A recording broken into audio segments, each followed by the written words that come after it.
Llegué a la tienda justo cuando la empleada me llamó por mi nombre, temblando, y me mostró el recibo que llevaba mi tarjeta. 1 millón gastado en bolsas, joyas y perfumes. Mi suegra estaba ahí, sonriendo como si todavía tuviera derecho a todo. Al saber del divorcio, decidí usar lo que siempre fue mío, dijo. 30 minutos después, cuando vio el mensaje final en su teléfono, quedó completamente helada.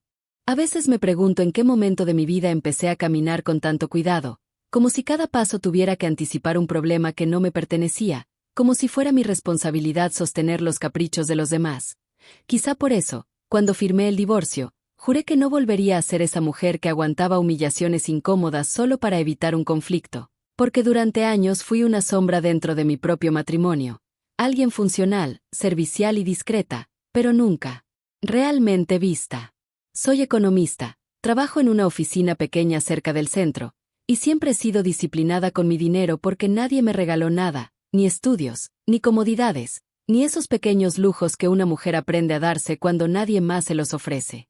Me levantaba antes del amanecer, preparaba café, organizaba mi día y salía a trabajar con la intención de construir una vida tranquila, sin depender de nadie, con mis propias fuerzas y mis propios límites. Lo único que yo deseaba era estabilidad, paz mental, espacio, y un respeto mínimo por mis decisiones, porque nunca he sido una mujer de gritos o de dramas, soy de silencios firmes y de paciencia larga, pero incluso la paciencia más noble se rompe cuando alguien te exprime como si tu dignidad fuera un recurso infinito. Mi ex-suegra siempre creyó que todo lo mío le pertenecía por extensión. Durante el matrimonio yo pagaba muchas cosas porque tenía un mejor sueldo, y ella se acostumbró a tratar mi tarjeta como si fuera una extensión de su comodidad. Pero lo que casi nadie sabe es que mientras yo mantenía mi vida en orden, ella me veía como una especie de cajero automático emocional, alguien que debía dar sin cuestionar, alguien que no podía decir que no. El divorcio, para mí, fue una frontera invisible que esperaba que todos respetaran. Sin embargo, hasta ese día en la tienda, cuando la empleada me enseñó el recibo enorme con mi nombre y el gasto absurdo de 1 millón, entendí que para ella no existía ninguna frontera, ningún límite, ninguna consideración hacia mi vida después de su hijo. Soy una mujer que valora la lealtad, la calma y el orden, que cree en hacer las cosas bien, que evita los enfrentamientos hasta donde es posible, pero también soy alguien que, cuando llega al punto de ya no poder más, guarda silencio y actúa. Y ese día, en medio de esa tienda elegante llena de gente mirando de reojo, con mi ex-suegra parada frente a mí, orgullosa como si hubiera ganado una batalla que yo jamás inicié, comprendí que la tormenta que venía no tenía que ver con el dinero, sino con la forma en que por fin iba a recuperar mi lugar, mi voz y mi paz. Siempre supe que la madre de mi ex tenía una habilidad peculiar para entrar en espacios que no le correspondían. No hablo solo de lugares físicos, sino de decisiones, conversaciones, silencios y hasta emociones que no eran suyas, porque desde el primer día se colocó en una posición de autoridad que nadie le otorgó, como si hubiera nacido con el derecho de decidir por todos los que la rodeaban. Ella tenía esa forma de mirarte desde arriba aunque estuviera sentada, como si estuviera esperando que cometieras un error para recordarte que, según su lógica, nunca sería suficiente para su hijo. Lo curioso es que yo nunca quise competir, pero ella siempre interpretó mi independencia como una amenaza, quizá porque sabía que yo no era una mujer moldeable ni fácil de manipular. Había días en los que su presencia se sentía como una inspección silenciosa, de esas que pretenden evaluar cuánto vale sin decir una sola palabra. Caminaba por mi casa como si se tratara de un inventario personal, opinaba sobre mis muebles, mis horarios, mi ropa, mis gastos, y aunque siempre lo decía con un tono suave, sus palabras venían cargadas de una intención que nadie más notaba, hacerme sentir pequeña. Durante el matrimonio, no había límite que no intentara cruzar. Si yo establecía una regla, ella encontraba la manera de doblarla. Si pedía espacio, lo interpretaba como un rechazo hacia la familia. Si decía que no, lo convertía en un ataque personal. Así era su lógica. Cualquier cosa que no la favoreciera era automáticamente una agresión contra ella. El dinero, para ella, era una herramienta de poder, no porque lo tuviera, sino porque estaba acostumbrada a tomarlo sin pedir permiso. Lo hizo tantas veces durante años que lo consideraba normal, desde compras pequeñas hasta gastos que nunca justificaba, usando mi tarjeta como si formara parte del inventario familiar, como si yo hubiera firmado un contrato invisible donde me comprometía a financiar sus caprichos. Y lo más desgastante era la forma en que siempre se victimizaba cuando alguien intentaba confrontarla. De pronto, la mujer autoritaria que imponía su voluntad, se transformaba en alguien frágil, herida, incomprendida, alguien que decía haber hecho todo por amor, como si la manipulación fuera una virtud y no una forma de control. Incluso después del divorcio, cuando cualquier persona sensata habría entendido que su injerencia en mi vida debía terminar, ella decidió aferrarse con más fuerza a lo que nunca le perteneció. No soportaba la idea de perder ese acceso ilimitado a mi esfuerzo, a mi estabilidad y a mi dinero. Por eso aquel día en la tienda no fue casualidad. Fue la confirmación perfecta de que, para ella, mi libertad significaba su pérdida. Y mientras la veía sonreír, parada entre bolsas de lujo compradas con mi tarjeta, entendí algo que durante años había ignorado para mantener la paz. No estaba frente a una persona confundida, sino frente a alguien que creía, con absoluta seguridad, que tenía derecho sobre mí, incluso después de que su hijo ya no formaba parte de mi vida. Mirando hacia atrás, me doy cuenta de que las señales siempre estuvieron ahí, pequeñas fisuras en la superficie que intenté cubrir con paciencia, buena voluntad y esa ilusión ingenua de que la gente cambia cuando uno pone límites claros, pero la verdad es que ella nunca quiso entenderlos. Desde mucho antes del divorcio, yo ya había notado cómo buscaba cualquier grieta para entrar, cualquier momento de vulnerabilidad para recordarme que, según su visión, mi vida debía orbitar alrededor de sus necesidades. Había mañanas en las que aparecía sin avisar, con el pretexto de traer algo que dejó olvidado, cuando en realidad solo quería revisar lo que yo estaba haciendo. Caminaba por la sala como si la casa fuera suya, abría el refrigerador, criticaba mi comida, me preguntaba por qué gastaba tanto en ciertos productos y por qué no le pagaba tal o cual cosa como antes, insinuando que mis decisiones personales la afectaban directamente, como si yo tuviera la obligación de consultarle cada detalle. Recuerdo una tarde en la que llegué del trabajo agotada y la encontré sentada en mi cocina, tomando café de mis tazas sin siquiera avisarme que vendría. Cuando le pregunté cómo había entrado, respondió que mi ex le había dado una copia de la llave para emergencias. A partir de ese día comencé a esconder mi cartera y a revisar 2 veces mis estados de cuenta, porque de pronto aparecían cargos pequeños que no correspondían a mis compras, pero ella siempre decía que eran errores del banco. Empecé a notar patrones. Cada vez que yo intentaba poner un límite, ella sonreía con ese gesto suave que engañaba a cualquiera y decía que no me preocupara, pero a los pocos días repetía exactamente la misma invasión. Era como si mi no tuviera peso alguno, como si fuera apenas un ruido de fondo que no merecía su atención. Incluso después de la separación, cuando todos los papeles estaban firmados, aparecían mensajes suyos preguntando por fechas de pago, por compras que yo hacía, por decisiones que nada tenían que ver con ella. Y cuando yo intentaba ser clara y directa, respondía con manipulaciones sutiles. Solo quiero saber cómo estás. Me preocupo porque aún te considero familia. No quiero que pienses que estoy abusando. Sin embargo, detrás de cada frase había una intención muy evidente: seguir teniendo acceso a mi economía como si nada hubiera cambiado. Lo más inquietante fue una mañana en la que recibí una llamada del banco preguntando si yo había autorizado varios retiros consecutivos. No eran grandes cantidades, pero sí lo suficientemente sospechosas como para que yo detuviera lo que estaba haciendo. Cuando revisé las cámaras de la casa del banco, porque conozco a una de las gerentes, la vi ahí, de pie, intentando justificar que era parte de mi familia, pero lo que más me impactó fue su expresión molesta cuando le negaron la operación. Como si la estuvieran despojando de algo que le pertenecía. Y aunque todas esas señales me dolían, yo seguía creyendo que no valía la pena iniciar una guerra, que quizá con el tiempo ella entendería que mi vida ya no era un puente hacia la suya. Pero ese error, ese deseo de evitar conflictos, fue lo que la llevó a cruzar la línea final, la compra de 1 millón con mi tarjeta el día en que supo del divorcio. Esa fue la prueba irrefutable de que sus pequeñas invasiones solo habían sido ensayos para algo peor. Aquel día comenzó con una serenidad engañosa, esa calma que aparece cuando una cree que por fin tendrá un respiro después de tanto desgaste emocional, y por eso salí del trabajo con la intención de regalarme un instante sencillo, algo que marcara el cierre definitivo del divorcio, no como un festejo, sino como un acto íntimo de alivio y libertad. Caminé por la plaza sin prisa, observando aparadores iluminados, intentando reconectar conmigo misma después de meses llenos de silencios tensos, cuando una empleada de una tienda elegante me llamó con urgencia, sosteniendo un recibo que parecía demasiado largo para algo normal. Al tenerlo frente a mí, sentí como una ola fría me recorría desde el pecho hasta las manos, porque esa cifra imposible no necesitaba explicación. 1 millón, gastado en una sola tarde.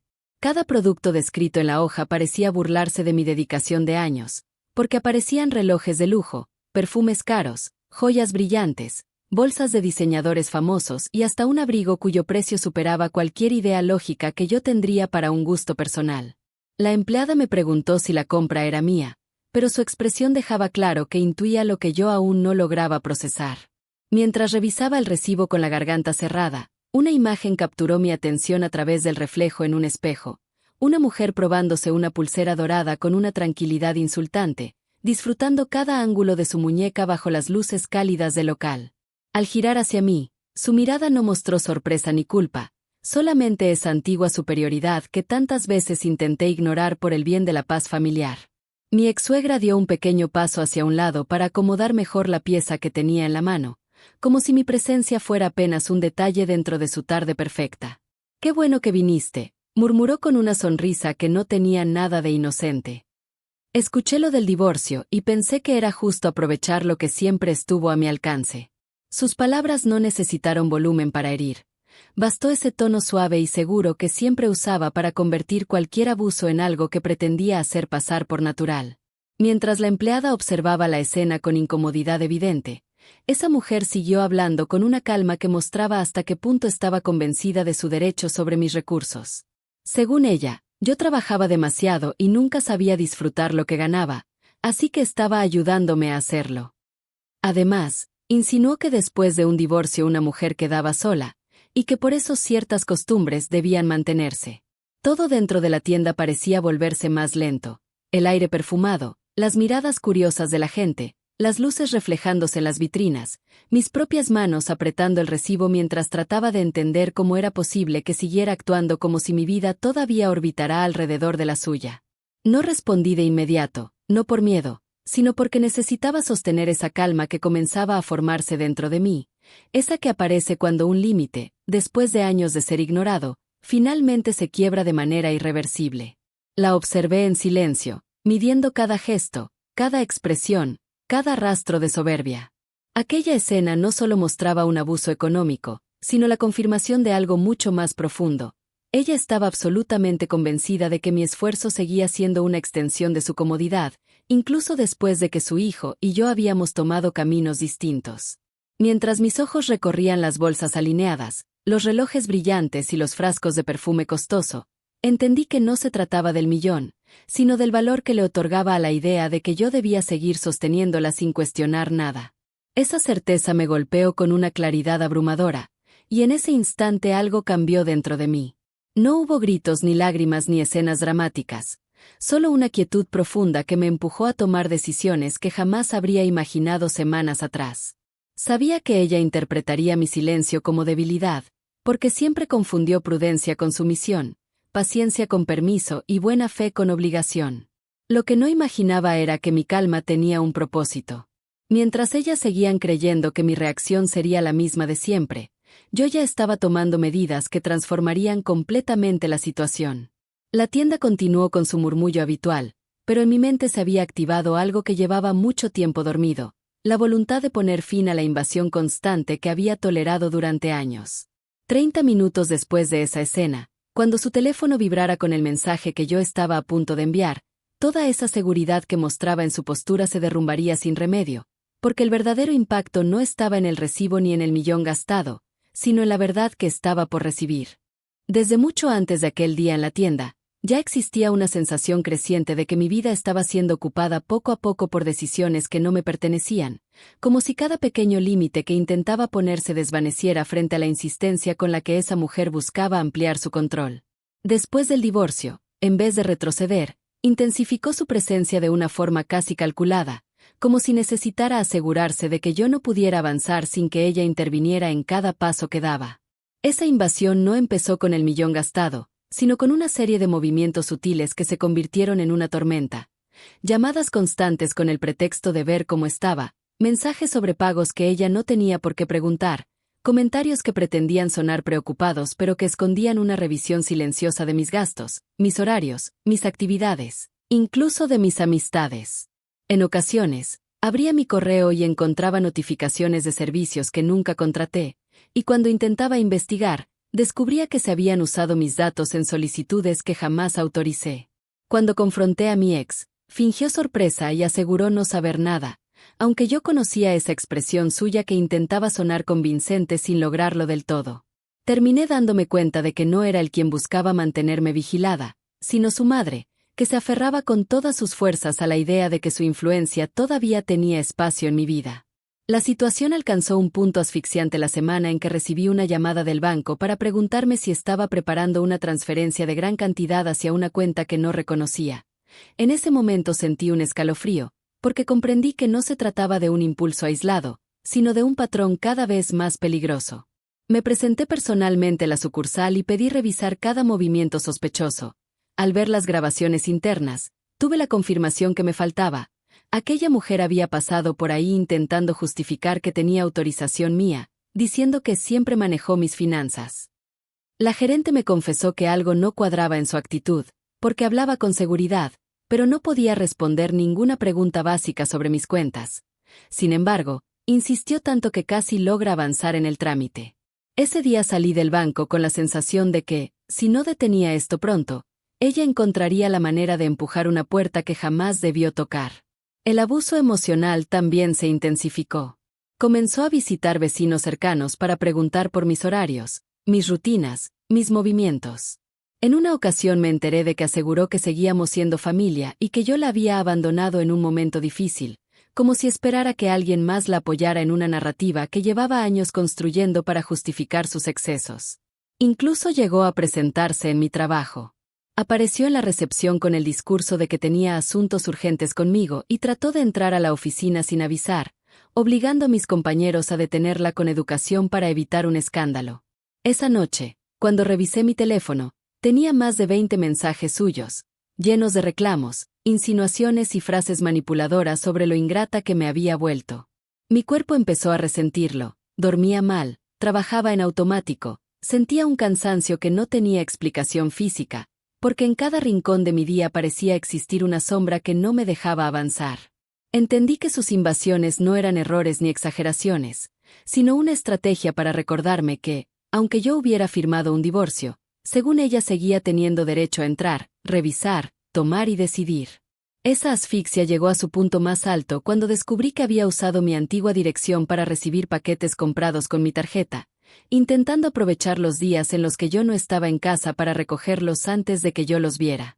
Una vecina me avisó que la había visto varias veces rondando la entrada, como si buscara algo extraviado, hasta que finalmente le preguntó si yo había dejado autorizada la entrega de ese tipo de compras.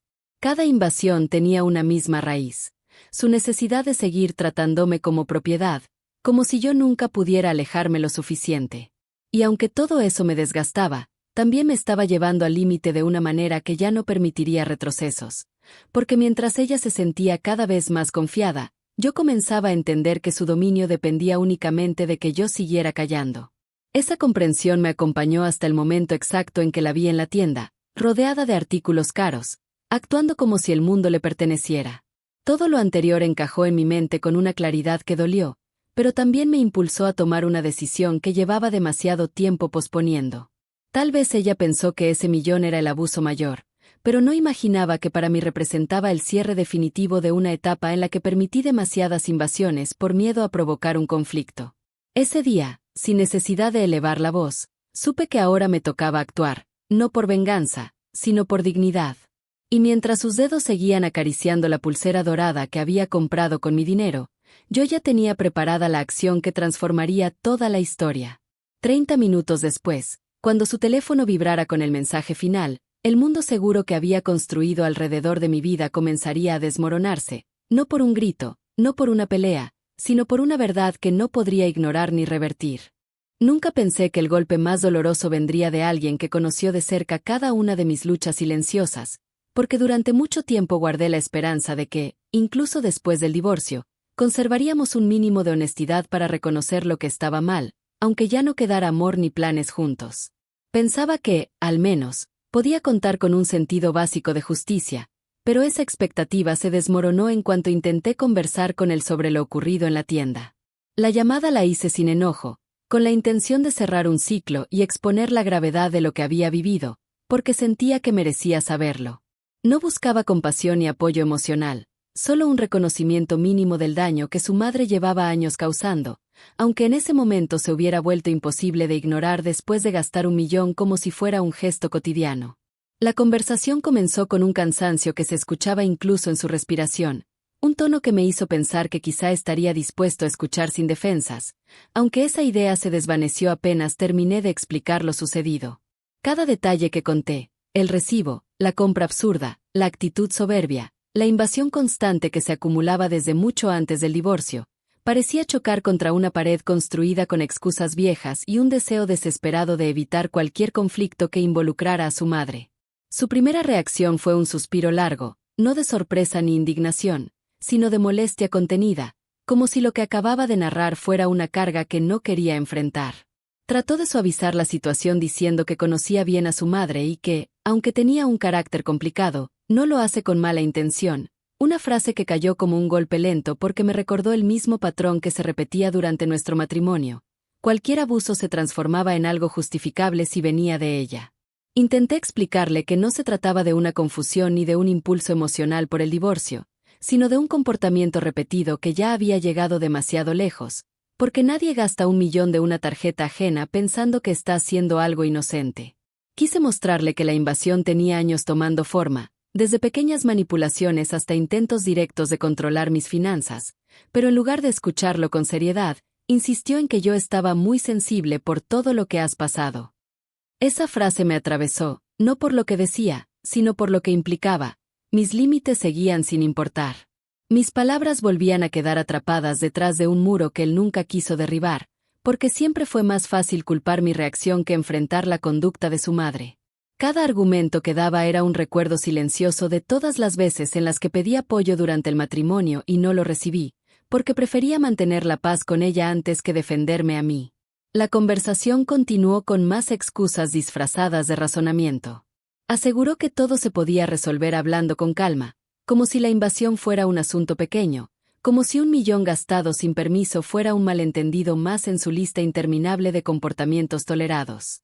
Parecía incapaz de aceptar la magnitud del abuso, y por un instante entendí que no se trataba de proteger a su madre, sino de proteger la imagen que tenía de sí mismo como hijo obediente y conciliador, aunque eso significara ignorar por completo mi dolor. No levanté la voz ni traté de convencerlo. Escucharlo me permitió ver con claridad algo que durante años había preferido disimular. Nunca estuvo dispuesto a elegir lo correcto si eso implicaba incomodar a quien siempre dominó la dinámica familiar. Su silencio ante mis límites no era nuevo. Era parte de una costumbre que yo misma había dejado crecer para evitar conflictos que ahora veía con otra luz. Colgué la llamada con una mezcla extraña de tristeza y alivio. Tristeza porque una parte de mí todavía guardaba un pequeño deseo de ser escuchada, de que él reconociera la injusticia. Alivio porque ya no tenía ninguna duda sobre la decisión que debía tomar. Esa conversación, lejos de debilitarme, reafirmó que la única persona que realmente podía cuidar mi paz era yo misma, y que cualquier expectativa puesta en él solo prolongaría un dolor que ya no estaba dispuesta a sostener. Desde ese momento comprendí que caminar sola era mejor que seguir acompañada de alguien que jamás defendería mi dignidad, y esa certeza me impulsó hacia el siguiente paso con una fuerza que no había sentido en años. No se trataba de venganza ni de orgullo, sino de recuperar cada parte de mí que durante mucho tiempo había dejado en manos ajenas. Volver a casa después de aquella llamada me dejó con una sensación pesada en el pecho, como si caminara envuelta en un aire espeso que no permitía respirar con normalidad, porque no solo cargaba el impacto del 1 millón gastado, sino también la certeza de que la persona que más debía entender mi dolor había elegido mirar hacia otro lado. Ese silencio emocional abrió un espacio que antes no tenía, un vacío donde ya no quedaban excusas ni justificaciones, y en ese espacio comenzó a crecer una necesidad urgente de ver la verdad completa, incluso la que yo misma había evitado enfrentar por años. Encendí la luz de la sala y me detuve frente a la mesa donde guardaba mis papeles más importantes, esos que rara vez revisaba porque siempre pensé que estaban en orden. Sin embargo, algo dentro de mí insistía en que debía abrir cada carpeta, revisar cada documento y confirmar si el daño iba más allá de lo que había visto en la tienda. Durante mucho tiempo me convencí de que la invasión se limitaba a lo emocional, al control silencioso y a las intromisiones constantes, pero en ese momento entendí que quizás había señales escondidas que habían pasado desapercibidas por mi necesidad de mantener la paz. Comencé a revisar extractos bancarios, contratos viejos, recibos de pagos que no recordaba haber hecho y cartas del servicio al cliente de varias instituciones financieras. Cada documento abría una ventana a detalles que alguna vez me parecieron insignificantes, pero que ahora tomaban una forma inquietante. Encontré cargos antiguos que nunca pude explicar del todo, autorizaciones que nunca firmé y solicitudes que parecían haber sido llenadas con información parcialmente correcta, como si alguien hubiera tomado mis datos para intentar algo sin dejar huella clara.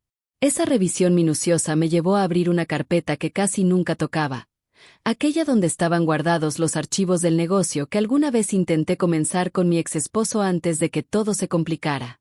No esperaba encontrar nada relevante ahí, pero entre los papeles apareció una solicitud de crédito que jamás envié, con una firma que pretendía imitar la mía y con datos que solo alguien muy cercano habría podido conseguir. La fecha coincidía con un periodo en el que su madre había estado visitando nuestra casa con frecuencia, siempre con el pretexto de ayudar. El corazón comenzó a latir con más fuerza. No quería creerlo, pero cada documento apuntaba hacia el mismo lugar. La invasión era mucho más profunda de lo que yo imaginaba. Sus intentos por controlar mis finanzas no eran impulsos aislados ni caprichos pasajeros, sino algo progresivo, firme y completamente intencional. Continué revisando cajas y sobres hasta llegar a uno que tenía mi nombre escrito con una letra que no era la mía. Lo abrí con cuidado, pensando que quizá era algo viejo, pero dentro encontré una serie de copias impresas de correos electrónicos enviados desde mi cuenta a distintas tiendas departamentales, solicitando actualizaciones de crédito y ampliaciones de límite. La sorpresa no fue solo el contenido, sino que las direcciones de entrega asociadas a esas solicitudes eran dos: mi antigua casa y la casa de mi ex-suegra. La garganta se cerró mientras sostenía esas hojas. Todo encajaba. Durante años creó una estructura para moverse a través de mis cuentas como si fuera dueña de ellas. No se conformaba con opinar sobre mis gastos o revisar mis estados de cuenta escondidas. Había intentado obtener beneficios, préstamos y compras importantes utilizando mis datos personales. Un temblor recorrió mis manos cuando recordé algo que había pasado semanas antes del divorcio. Una llamada extraña de una tienda informando que mi tarjeta estaba bloqueada por movimientos sospechosos. En ese momento, mi ex-suegra aseguró que había sido un error del sistema y que ella ya lo había resuelto, aunque yo nunca le pedí que interviniera.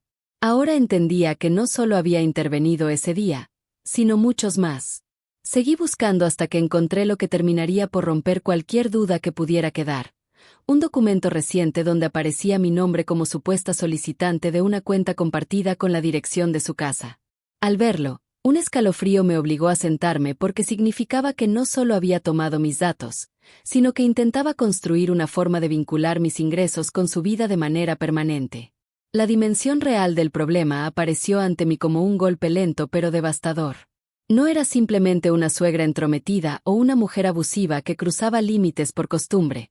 Era alguien que había convertido mi identidad en su herramienta. Cada vez que yo daba un paso hacia adelante, ella encontraba una manera de entrar por algún resquicio de mi vida para recordarme que, según su percepción, todavía tenía derecho sobre mí. Me quedé en silencio largo rato, rodeada de documentos que parecían gritar una verdad que yo había ignorado por demasiado tiempo. Sentía una mezcla profunda entre rabia contenida, tristeza acumulada y una claridad que no había tenido en años. Esa verdad no la hubiera descubierto si no fuera por el millón gastado en la tienda. Ese abuso fue la llave que abrió la puerta a todo lo que estuvo oculto durante tanto tiempo. Respiré hondo, no para tranquilizarme, sino para ordenar el siguiente paso. Por primera vez desde que empezó esta invasión silenciosa, tenía evidencia suficiente para actuar sin miedo a que alguien me llamara exagerada, dramática o sensible. Ahora la historia tenía pruebas, fechas, movimientos, huellas claras y un patrón imposible de negar. Ese descubrimiento marcó un antes y un después. Sabía que ya no podía seguir callando ni confiando en que las cosas mejorarían por sí solas. La invasión había sido completa, profunda y deliberada. Y, aún así, faltaba lo más importante: actuar con la calma que ella nunca imaginó que yo tenía. Costó varios minutos asimilar todo lo que tenía frente a mí, porque aunque durante años sentí que algo en esa relación se movía por debajo de la superficie, jamás imaginé que llegaría a un nivel tan profundo de invasión. Sin embargo, mientras observaba cada documento desperdigado sobre la mesa, una claridad distinta comenzó a tomar forma dentro de mí. Una claridad que no surgió del enojo ni del impulso, sino de una comprensión lenta y definitiva que me obligó a ver mi historia sin filtros ni justificaciones. Esa tarde, cada papel se convirtió en un espejo incómodo que reflejaba el precio que había pagado por mantener la paz a costa de mi propio bienestar. No eran simples hojas, sino pruebas de cuántas veces callé para evitar discusiones, de cuántas veces permití pequeñas invasiones creyendo que no tenían importancia, y de cuántas veces cedí espacio a una persona que, en lugar de agradecer, interpretó mi silencio como permiso para seguir avanzando. Comprenderlo dolió, pero también liberó algo que llevaba años atrapado dentro de mí. Un impulso sereno me llevó a recoger cada documento con cuidado, colocándolos en una carpeta no para esconderlos, sino para prepararme. Mientras lo hacía, sentí como mi cuerpo, antes tenso y desgastado por tantos episodios de desgaste emocional, comenzaba a responder con una firmeza inesperada. No era valentía repentina, era una decisión interior que surgió cuando entendí que ya no tenía por qué justificar nada. Recordé momentos que había relegado al fondo de mi memoria, días en los que ella cuestionaba mis compras, noches en las que revisaba mis cosas bajo la excusa de ayudar, mañanas donde decidía sobre mi vida sin siquiera consultarme. Todo eso, que antes me parecía molesto pero soportable, ahora se revelaba como parte de una estructura que había ido creciendo alrededor de mí sin que yo lo notara por completo. El peso de esas memorias no me hundió. Al contrario, empujó hacia adelante una decisión que ya se estaba formando desde el momento en que vi el recibo del millón. Mientras permanecía de pie en medio de mi sala, rodeada de documentos, comprendí algo que nunca había querido admitir con todas sus letras. Fui demasiado paciente con situaciones que nunca debía aceptar. No por debilidad, sino por la necesidad de evitar conflictos que, al final, solo alimentaron la conducta de alguien que jamás supo respetar mis límites. Respiré hondo y caminé hacia la ventana para tomar aire. Afuera, la ciudad seguía su ritmo cotidiano, ajena a la batalla emocional que se desarrollaba dentro de mí, y mientras veía el movimiento indiferente de los autos, sentí como la tensión acumulada se convertía lentamente en una determinación tranquila. Ya no buscaba explicaciones, tampoco buscaba comprensión en quienes habían elegido no ver lo evidente. Empezaba a reconocer que la única persona capaz de proteger mi paz era yo misma. Ese reconocimiento marcó el verdadero punto de quiebre. No se trató de un estallido, ni de una escena dramática, ni de una discusión final, sino de una comprensión profunda. Nadie más iba a poner un alto si yo no lo hacía. La llamada con mi exesposo, su indiferencia, la normalización del abuso, todo eso terminó de derribar cualquier ilusión que pudiera quedar sobre su capacidad de entender el daño. Por primera vez en mucho tiempo, dejé de esperar algo de alguien que nunca estuvo dispuesto a ofrecerlo. Esa distancia emocional abrió un espacio nuevo dentro de mí, un espacio donde cabía la calma que siempre busqué. Entendí que la soledad no era una amenaza, sino un territorio seguro comparado con la inestabilidad que había aceptado durante años. Y mientras ordenaba cada uno de los documentos en la carpeta, sentí que recuperaba una parte de mí que había quedado enterrada bajo tantas concesiones. Formulé mentalmente lo que debía hacer. No pensaba actuar desde el enojo, porque el enojo no construye, solo desordena. Necesitaba precisión, estrategia y una claridad inamovible que dejara cada cosa en su lugar. Esa era la diferencia entre reaccionar y decidir, y por primera vez en mucho tiempo estaba eligiendo decidir. Cada paso que imaginaba tenía el mismo propósito: recuperar mi vida sin caer en los juegos emocionales que ella dominaba tan bien. Sabía que cualquier movimiento debía ser firme, silencioso y definitivo, una línea tan clara que ni ella ni nadie pudiera volver a cruzarla. Ese momento no me rompió, me acomodó, no me debilitó, me reveló, no me hizo temer, me dio dirección. Cuando cerré la carpeta y la sostuve entre mis manos, tuve la misma sensación que se tiene antes de cruzar una puerta importante, una mezcla de nervios, alivio y una fuerza interior que nace cuando el corazón, la mente y la dignidad por fin coinciden. Ese fue mi punto de quiebre. No porque acabara algo, sino porque, por primera vez, supe con absoluta certeza que empezaba algo mío. Algo que no permitiría que nadie volviera a tocar. Pasaron unos minutos en los que todo se mantuvo en silencio dentro de la casa, un silencio distinto al que conocía, porque no estaba hecho de miedo ni de cansancio, sino de una calma que anunciaba que algo dentro de mí ya no iba a retroceder. Esa carpeta, llena de pruebas, Se convirtió en una especie de ancla que afirmaba mi decisión, y mientras la sostenía, una claridad firme comenzó a ordenar mis pensamientos con una rapidez que jamás había sentido.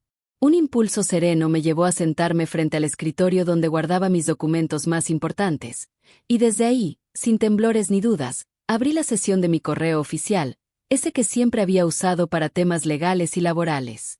No estaba actuando desde el enojo, pero sí desde una determinación que no dejaba espacio para la duda, porque después de años de soportar invasiones disfrazadas de cariño, por fin había llegado el momento de poner límites que nadie podría cuestionar. Mientras revisaba cada hoja de la carpeta, confirmé que tenía todo lo necesario para avanzar. Fechas, firmas imitadas, solicitudes que nunca autoricé, movimientos sospechosos, capturas de pantalla, copias de correos y hasta la evidencia de intentos de abrir cuentas con mis datos. Esa recopilación no solo mostraba un patrón claro, sino que revelaba cuán profundo había sido el abuso. Por primera vez veía la imagen completa sin miedo a aceptarla. Tomé mi celular y marqué el número del despacho jurídico que alguna vez consulté durante el proceso del divorcio. Recordaba claramente la voz del abogado que me atendió meses atrás, alguien que siempre habló con respeto y profesionalismo incluso cuando yo dudaba sobre mis propias decisiones. Cuando respondió, expliqué con detalle lo que había descubierto sin dramatizar nada, porque la gravedad de los hechos se sostenía sola. Él guardó silencio unos segundos mientras analizaba cada palabra, y luego me pidió que enviara todos los documentos escaneados para iniciar un expediente formal cuanto antes. Su tono fue tan preciso que terminó de afirmarme que estaba haciendo lo correcto. Me explicó los pasos legales que podían seguirse, desde solicitar un bloqueo inmediato de cualquier intento de suplantación hasta presentar una denuncia formal por uso indebido de identidad y fraude financiero. No necesitó convencerme de nada. Cada una de esas acciones ya existía dentro de mí desde antes de hacer la llamada, solo necesitaba escuchar que era posible llevarlas a cabo sin caer en confrontaciones inútiles. La carpeta quedó completamente digitalizada en menos de una hora, y mientras enviaba el archivo comprimido al correo del abogado, una sensación de alivio recorrió mi cuerpo, no porque la batalla estuviera resuelta, sino porque por fin estaba haciendo algo que durante años me negué por miedo a provocar más problemas.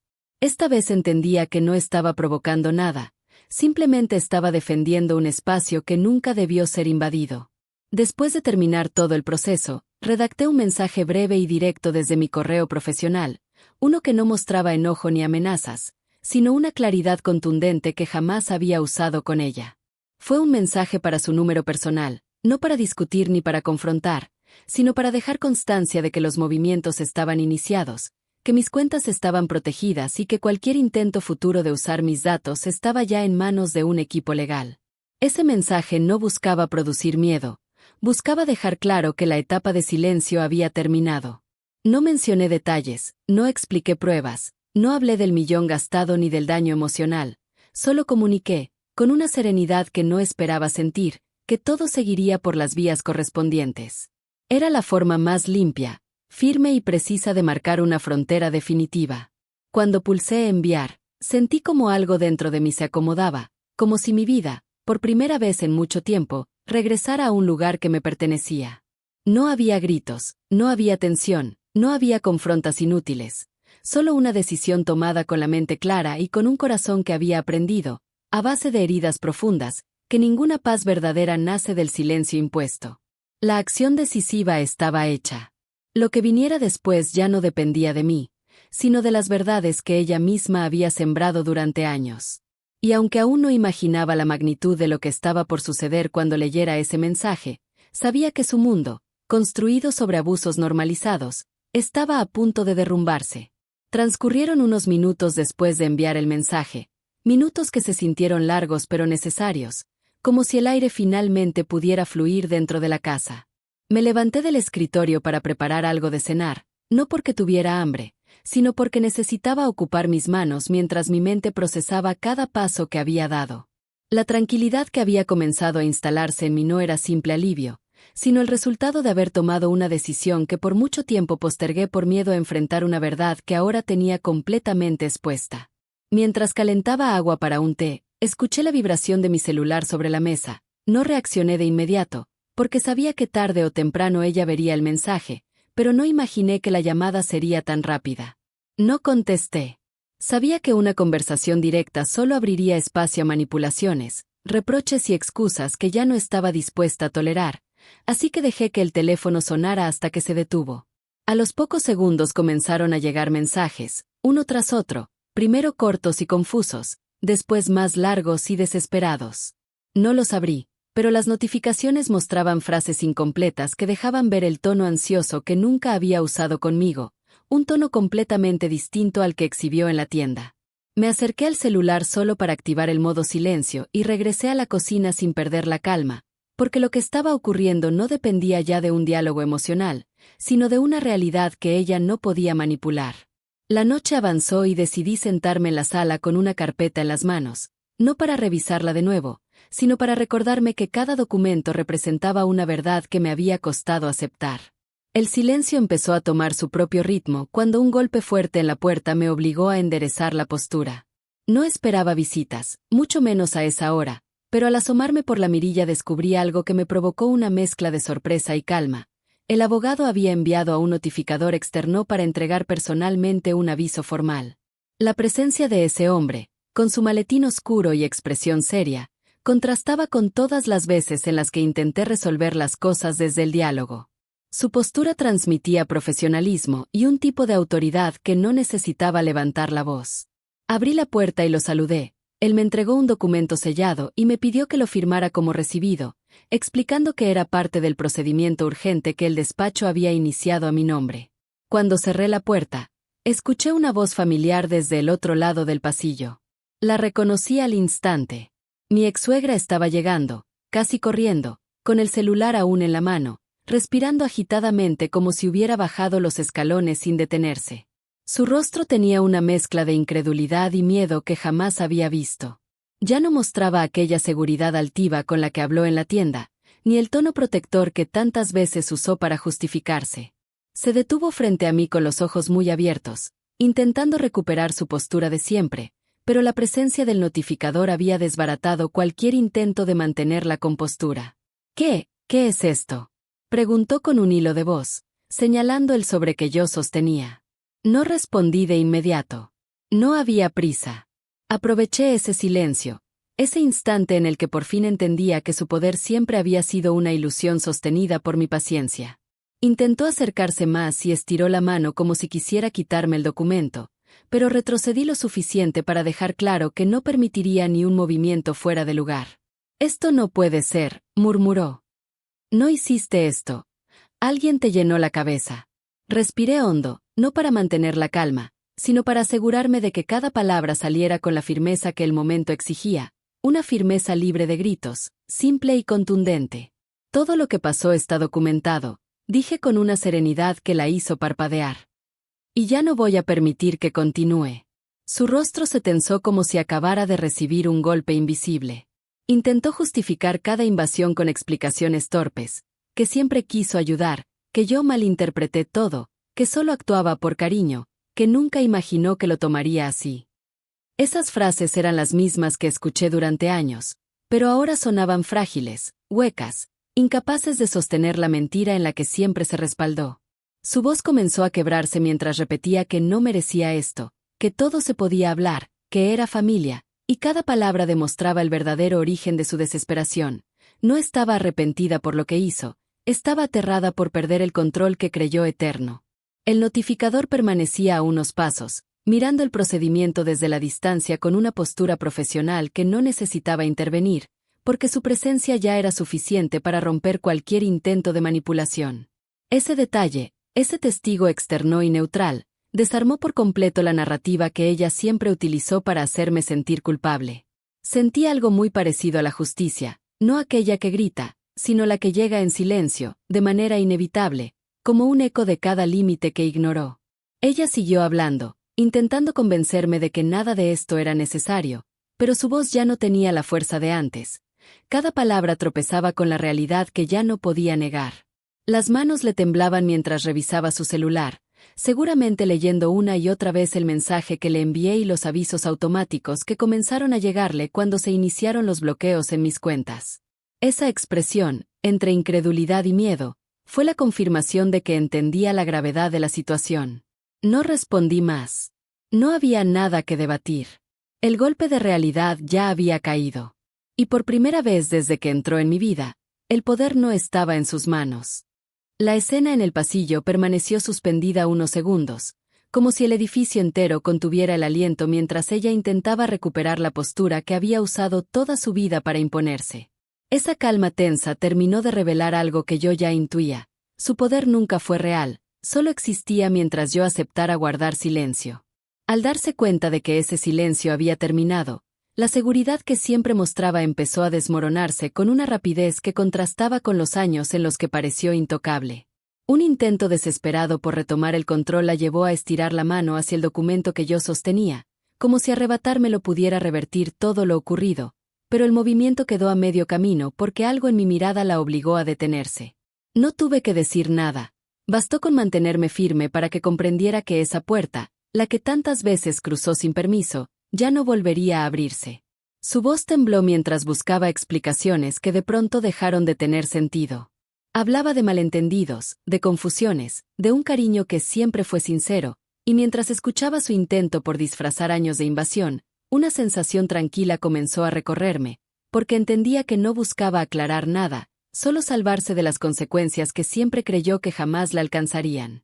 Trató de sostenerse en la víctima que solía interpretar cada vez que la enfrentaban.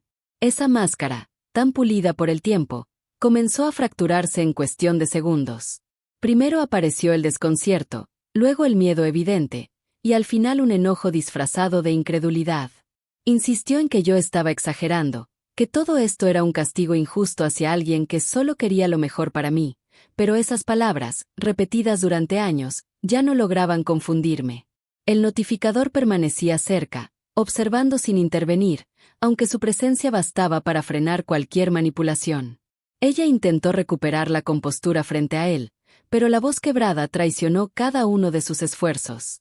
Preguntó qué significaba el documento, por qué lo estaba recibiendo, qué pretendía hacer con toda esa información, y mientras hablaba, su respiración se volvía más agitada, como si luchara por sostener una realidad que ya no podía controlar. Respondí con la misma serenidad que había guiado cada paso desde que descubrí la verdad, explicando que los procesos habían comenzado y que cualquier situación relacionada con mis datos, mis cuentas o mis bienes estaba ya en manos de un equipo legal. No hice acusaciones, no busqué humillarla, no mencioné el millón gastado ni los movimientos que había descubierto, solo dejé claro que ya no habría más acceso a mi vida. Su reacción fue un torbellino desordenado de argumentos que chocaban entre sí. Pasó de disculparse a reclamar, de justificarse a victimizarse, de suplicar calma a exigir explicaciones. Nada en su discurso tenía coherencia, porque ya no hablaba desde la superioridad que siempre mostró, sino desde el miedo de enfrentar una verdad que no podía evadir. Ese desorden emocional la dejó expuesta como nunca antes, revelando que su fuerza provenía únicamente de la certeza de que yo no me atrevería a actuar. Un llanto tenso brotó cuando entendió que yo no daría marcha atrás. No era un llanto de arrepentimiento, sino de pérdida. Pérdida del control, pérdida del acceso a mis recursos, pérdida de la comodidad que le brindó durante años manipular mis límites. Intentó sostenerse en frases repetidas sobre familia, cariño y unión, pero cada palabra chocaba contra la evidencia que llevaba días ordenando. Mis manos no temblaron. Mi voz no vaciló. Había llegado ese momento en el que una mujer deja claro, sin gritos ni confrontas inútiles, que la dignidad no negocia con quienes la rompen una y otra vez. Ella buscó apoyo en su hijo, llamándolo desde el pasillo como si él pudiera detener lo inevitable, pero la llamada no cambió nada, no había argumento capaz de borrar lo que había hecho. Y mientras hablaba con él entre sollozos y reclamos, comprendí que su caída no era un castigo, sino una consecuencia natural de una conducta que jamás quiso corregir. El notificador terminó el procedimiento con profesionalismo, entregó los documentos que correspondían y se retiró sin prolongar la tensión. Cuando el ascensor se cerró tras él, la mirada de mi ex-suegra se perdió por un segundo, como si buscara algo a lo que aferrarse dentro de un mundo que por fin revelaba lo frágil que siempre había sido. Sus últimas palabras fueron un murmullo, una mezcla de enojo y súplica, como si quisiera construir una versión alternativa de los hechos que la librara de cualquier responsabilidad. No respondí. No hacía falta.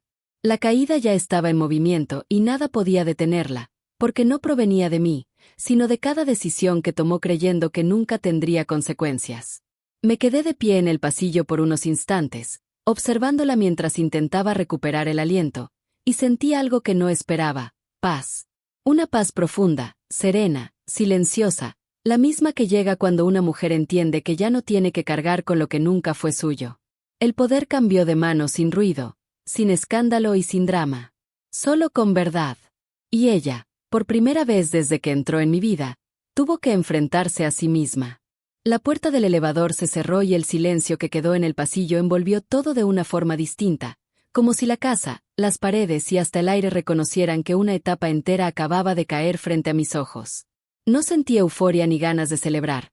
Lo que llegó fue una calma profunda, una calma que no había sentido en años y que se extendió por mi pecho como un recordatorio de que mi vida, por fin, me pertenecía por completo. Regresé a la sala con pasos lentos, no por cansancio, sino porque cada movimiento parecía tener otro significado. La carpeta seguía en la mesa, convertida ya en un símbolo de todo lo que estaba dispuesta a proteger. Me senté frente a ella y respiré despacio, permitiéndome sentir algo que durante mucho tiempo estuvo ausente: ligereza.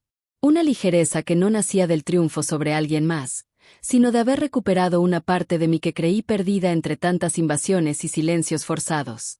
Esa ligereza abrió un espacio nuevo en mi mente.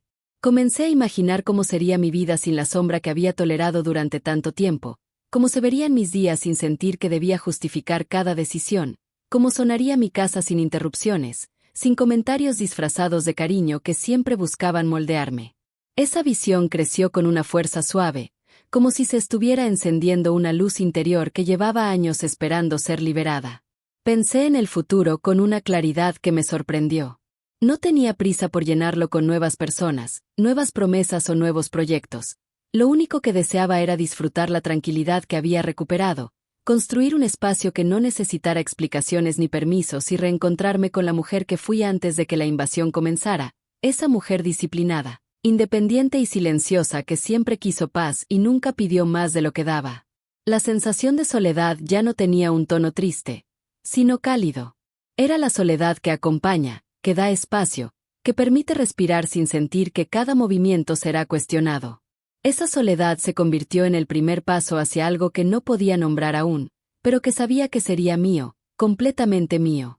Me levanté para abrir las ventanas y dejar que la brisa nocturna entrara a la casa. El aire fresco movió las cortinas y el sonido suave me hizo cerrar los ojos por un instante.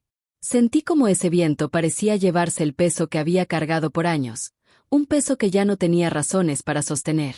Cuando los volví a abrir, tuve la certeza absoluta de que acababa de iniciar una nueva etapa, no por obligación, sino por elección.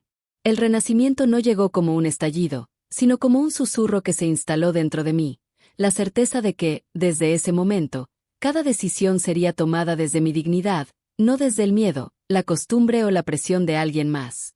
Y mientras esa certeza se afianzaba, supe que no importaba lo que viniera después, porque ahora contaba con algo que antes había perdido sin darme cuenta: mi propia voz.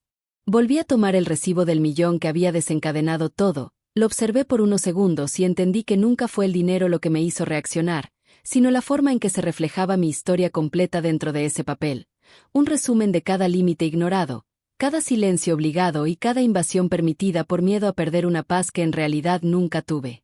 Guardé el recibo dentro de la carpeta con la misma serenidad con la que envié aquel mensaje que la dejó helada, y supe que ese día no marcó el inicio del conflicto, sino el final de una etapa en la que dejé de elegirme. Cerré la carpeta, apagué las luces y permití que el silencio llenara la casa, un silencio distinto al de antes, un silencio que por fin me pertenecía. Y mientras avanzaba hacia mi habitación, entendí que la mujer que salió corriendo detrás de mí aquel día en la tienda ya no tenía ningún poder sobre esta versión de mí. Había recuperado mi vida. Había recuperado mi voz. Y esta vez, nadie volvería a usarla como si fuera suya.